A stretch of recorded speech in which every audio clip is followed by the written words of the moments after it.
He says, if you want to keep the game fast and action-paced, why limit Marathon to a set amount of time? It's a balancing thing. It's you know, we liked how it worked very much in extreme conditioning and how the maps are balanced out this time around. It worked fairly well for Modern Warfare 2, but we you know, it still keeps it fast-paced. It just doesn't, you know, make it the be-all running first. Requires you to have a bit more strategy, especially in things like capture the flag, where Marathon was fairly, you know, fairly powerful in capture the flag in Modern Warfare 2, where now it requires you to also have that speed, but also have you rely on fighting as well.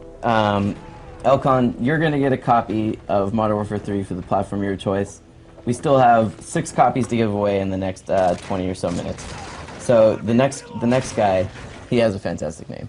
His name is Soviet Jive Turkey. That's his name. Yeah. Soviet Jive Turkey. Don't get it. He says, what effect does the EMP grenade... Turkey's jive you.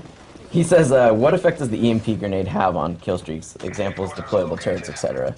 Is it that it destroys them, or...? Yeah, it'll take them out. Okay, it doesn't just temporarily disable them. Right. Where, you know, flash and stun have, like, effects on them, where EMP is designed to disable them.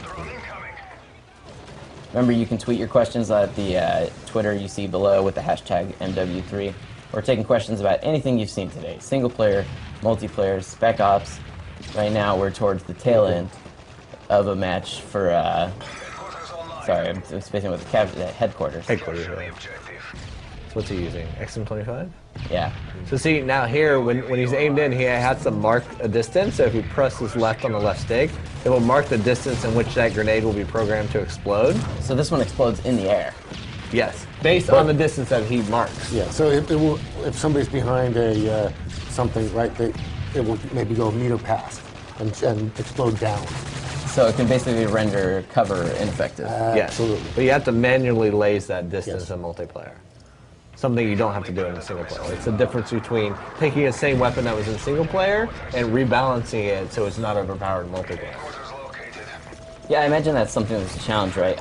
Are there many weapons that have been changed between multiplayer and single player? Because in single player, you maybe want the player to feel more empowered than you want them to. Well, they have to check them all. So, yeah, I'd say every weapon goes through a rebalancing when it comes to multiplayer, in terms of reload speed and weapon damage and all that stuff. So another Twitter question from, his name is I Hate to Sniper, says, in what ways did you change sniping